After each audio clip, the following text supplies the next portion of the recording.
आप हिंदू नेशनलिस्ट कांग्रेस को कह रहे हैं, लेकिन दूसरी तरफ आचार्य जी कह रहे हैं कि वो हिंदू फोबिया है उनको, और तिलक और भगवे से उन्हें प्रॉब्लम है। अब अजय आलोक जी, ये कांग्रेस के ही दो मत हैं, तो इंडिया जो अलायंस है उसमें कितने मत होंगे अजय आलोक जी? देश कंफ्यूजिया गया है। अब आ रही है, बीच में चली गई थी। मैं भी कंफ्यूजिया गया हूं अपने मित्र तहसीन की बात सुन के। लेकिन पहले आचार्य जी, जिनकी मैं बहुत इज्जत करता हूं, क्योंकि वो विचारों से हमेशा उद्विग्न रहते हैं और हम लोग को हमेशा प्रेरित करते हैं कि हम जो काम कर रहे हैं आगे बढ़ते रहें। मेरी शुभकामनाएं उनके साथ हैं। दरअसल गलती भी उनकी नहीं है, नविका जी, उनकी भी गलती नहीं है। इस देश में भी बहुत लोग हैं जो उगते सूर्य की भी पूजा करते हैं और अस्तगामी सूर्य की पूजा करते हैं। बिहार में छठ होता है, तो कांग्रेस को इस देश में बहुत लोग अस्तगामी सूर्य और शाम की बेला समझ के भूल चुके हैं, लेकिन आचार्य जी अभी भी अस्तगामी सूर्य की पूजा में लगे हुए हैं, उसी के चारों तरफ घूम रहे हैं। तो उम्मीद है कभी न कभी आचार्य जी को समझ में आ जाएगा कि कांग्रेस की रात हो चुकी है और अभी उगने में वापस कांग्रेस को 30-40 साल लगेगा। खैर, वो आचार्य जी मेरे से बेहतर समझेंगे कि वो समय कब आना है। मेरा बड़ा साफ कहना, अभी तहसीन जी ने कहा कि बड़ा हिंदू मानने वाली पार्टी है। चलिए मान लेते हैं इनकी बात, जरा जवाब देंगे। मैं पॉइंट वाइज पॉइंट 1947 से ही शुरू कर देता हूं। जब भारत और पाकिस्तान रिलीजियस आधार पर डिवीजन हुआ, हिंदू राष्ट्र क्यों नहीं बना दिया इसको जब वो इस्लामिक राष्ट्र बन रहा था? एक कारण बताइए। उस वक्त तो आप ही लोग थे पॉलिसी निर्माता, निर्माण ज्ञान, सब ज्ञान तो नेहरू जी या बाकी लोग के पास था, नहीं बनाया। हिंदू कोड बिल आज़ादी के बाद हिंदू कोड बिल तो ले आया, सारे संशोधन हुए, विरोध के बावजूद हिंदू कोड बिल बना, लेकिन मुस्लिम पर्सनल लॉ बोर्ड में एक छेड़छाड़ नहीं करना है। नागा साधुओं पे खुलेआम गोली चलवा दी, निहत्थे नागा साधुओं पे, लेकिन आज तक किसी मुसलमानों के मुहर्रम या प्रोसेशन या किसी भी विरोध के स्वर में आज तक कुछ नहीं। सोमनाथ मंदिर का बनने के समय नेहरू जी ने विरोध किया, डॉक्टर राजेंद्र प्रसाद के जाने का विरोध किया, लेकिन वो हिंदू विरोधी नहीं थे। ठीक है ना। कॉन्स्टिट्यूशन में इमरजेंसी के दौरान 42nd अमेंडमेंट ला के सोशलिस्ट सेक्युलर डाला, किस लिए डाला? मुसलमानों का अपीजमेंट के लिए। हिंदू विरोधी नहीं थे भाई। शहबानों केस में महिलाओं का सारा हक खत्म कर दिया, ट्रिपल तलाक गया भाड़ में, उसके बारे में कुछ नहीं सोचा। राजीव गांधी बिल ले आए, ब्रूटल मेजोरिटी थी, कोई बात नहीं। आते के साथ हिंदू मंदिर पे सारा कंट्रोल सरकार का हो गया, लेकिन मुस्लिम वक्फ बोर्ड पे कभी नजर नहीं गई। और आज देश की सबसे ज्यादा संपत्ति अगर सेना के पास किसी के पास है तो वक्फ बोर्ड पे है, और हिंदू मंदिर पे आधिपत्य सरकार जमाते रहती है। जो हिंदुओं की डिमांड सरकार नहीं सुनेगी। ठीक है ना। उसके बाद और आइए, मंदिर मूवमेंट, सबसे बड़ा मूवमेंट इस देश का, 500 साल से हमारी आस्था का विषय था। मंदिर मूवमेंट का खुलेआम विरोध किया, सांप्रदायिकरण है। और तो और इनके सहयोगी घमंडिया के अलायंस के, आज हमारे बीच में नहीं है, स्वर्गीय मुलायम सिंह जी, खुलेआम गोली चलवा दी, कहा जरूरत पड़ती तो 1000 को और गोली मरवा देता। हिंदू विरोधी नहीं थे ये लोग, और कांग्रेस सरकार का पूरा समर्थन था। मुसलमानों का इस देश में संसाधनों पर पहला हक है। ये इस देश का प्रधानमंत्री कहता है हिंदू, लगता है यहाँ पे खाली बादाम, चिनिया बादाम वगैरह खाने आए थे। ये हिंदू विरोधी नहीं है भाई। अमेरिकी राजदूत के सामने आके कहते हैं कि इस्लामिक टेररिज्म से ज्यादा खतरनाक भगवा आतंकवाद है। इनके होम मिनिस्टर शिंदे हाउस में खड़े होकर कहते हैं saffron terrorism is a threat to this country. Hindu विरोधी नहीं है। हिंदू बोको हरम है। हिंदू शब्द से नीचता का अनुभव होता है, ऐसे ऐसे अलंकृत करने वाले इनके कांग्रेस नेता, ये हिंदू विरोधी नहीं है। अभी एक सबसे हाल की बात बताता हूं। सावन का महीना चल रहा है, आचार्य जी तो भक्त हैं। इस सावन के महीने में बकरे की पार्टी होती है लालू यादव के यहाँ, राहुल गांधी मटन खाने जाते हैं। हिंदू विरोधी नहीं है। मैं और कुछ नहीं कहूंगा। हिंदू प्रेम भैया आपके कृत्यों में झलकता है, बोलने से कोई हिंदू नहीं बन जाता है। एक क्रिश्चियन माता का बेटा, इस पर तो मेरी आचार्य जी से डिबेट हो चुकी है।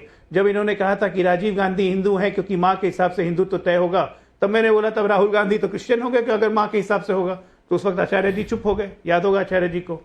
तो एक क्रिश्चियन माँ का और एक पारसी पुत्र का बेटा जनेऊधारी ब्राह्मण पहन के घूमता है, और उसको इस देश के लोग तब भी कबूल करते हैं, कांग्रेसी लोग। वही मैंने कहा कि अस्त सूर्य की पूजा करने इस देश की परंपरा रही है, तो करते रहिए।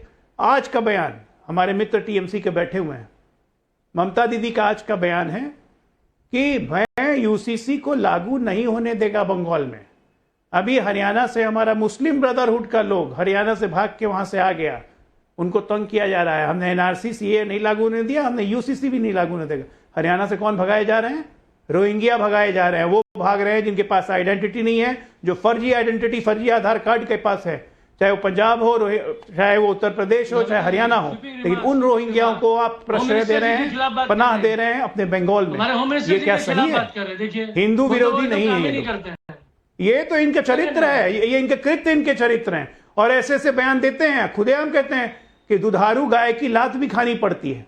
ये ममता दी के बयान है, मेरे बयान नहीं है भाई, गुस्साने की जरूरत नहीं है, आपके नेताओं के बयान बता रहा हूं। शफीकुर रहमान भट्ट, राजकुमार भाटी जी दिख रहे हैं मुझे, बहुत अच्छे अच्छे बयान हैं। 18 साल से ज्यादा लड़कियों की शादी बिल्कुल नहीं करनी चाहिए, 14 में भी कर देनी चाहिए, नहीं तो लड़कियां बर्बाद हो जाएगी। कुछ नहीं है भाई, ये बड़ा इस्लाम के पुरोधर हैं। इनके एक और मित्र हैं ऑल इंडिया मुस्लिम लीग के, इस देश में शरिया कानून चाहते हैं। और केरल में किस तरह से कन्वर्शन का तमाशा चल रहा है पूरा देश देख रहा है, लेकिन उस बारे में मुंह का आवाज नहीं निकलेगी। कंफ्यूजन का पूरा ब्यौरा आपने दे दिया अजय आलोक जी। और मैं मानव जायसवाल जी से पूछना चाह रही हूँ, ममता बनर्जी ने तो ये भी कह दिया कि बीजेपी हिंदू धर्म को बेचने की कोशिश कर रहा है, उसका धंधा कर। मैं पूछना चाहती हूँ मानव जायसवाल जी, कांग्रेस के अंदर कंफ्यूजन है हिंदू धर्म के बारे में। कमलनाथ जी कहते हैं 82% जिस देश में हिंदू हो तो उसको हिंदू राष्ट्र कहने की क्या जरूरत है, वो तो है ही। और उधर आप हैं कि आप कह रहे हैं कि वहां से मुस्लिम ब्रदरहुड को बचाना है। मैं पूछना चाह रही हूं कि ये इंडिया कोalition जो है, इसका अस्तित्व क्या है, और ये कैसे, ये सारी जो आपस में कॉन्ट्रडिक्शंस हैं, कांग्रेस के अंदर ही 4 तरह की थॉट प्रोसेस है, तो बाकियों के साथ मिलकर कैसे बनेगा कोई इंडिया कोalition, कैसे बनेगी अगली की सरकार? और क्या देश की जनता को ये जानना जरूरी नहीं है कि किसका क्या स्टैंड है मुद्दों पर? पहले तो सभी को मेरा नमस्कार है, आचार्य जी को मैं पर्सनली बहुत नमस्कार करता हूं। बहरहाल बहुत सारी बातें आपने करी, इंडिया के बारे में आपने बात करी, तो इंडिया की विशेषता क्या है नाविका जी? अनेकता में एकता है भारत की विशेषता। इतने अनेक लोग हैं। अब चले जाइए नॉर्थ ईस्ट में, आप चले जाइए ट्राइबल्स लोगों के पास, जमीन की जो हक होता है, उनके शादी विवाह का जो प्रचलन होता है वो भिन्न है। आप क्या करना चाहते हैं? यूनिफॉर्मिटी लाना चाहते हैं, मैंने एक जैसे दिखे। अब इनको ये जो भाजपाई है ना, इनके पास एजेंडा कुछ है नहीं, इनको देश को एक रंग में देखना है। मैं पूछना चाहता हूँ, कोई बड़ी बात नहीं है, मैं हिंदू हूँ, हमारे वहाँ हिंदू अनडिवाइडेड फैमिली एक सेक्शन है सर, हम उसके लिए मैनेज करते हैं इनकम टैक्स वगैरह वगैरह प्रॉपर्टी के लिए। तो आप तो वैसे हिंदू नहीं होंगे, सही बात है, आपको खाने पे ज्यादा चिंतन है, लेकिन ये चिंतन नहीं है कि भैया आप सच में श्रद्धा करते हैं कि नहीं करते हैं। मैं अघोरी बाबाओं से मिलता हूँ, वो क्या खाते हैं सर? मैंने वो हिंदू नहीं है, अघोरी बाबा लोग हिंदू नहीं है। वो जो हमारे यहाँ आते हैं या गंगा मेला में, वो हिंदू नहीं है, क्यों क्या क्या सेवन करते हैं, इसके बारे में आप बात नहीं करेंगे। यही तो आपको देश का ज्ञान नहीं है ना। हम इंडिया वाले हैं, हमको हर देश के हर प्रांत से हमको ज्ञान मिल रहा है।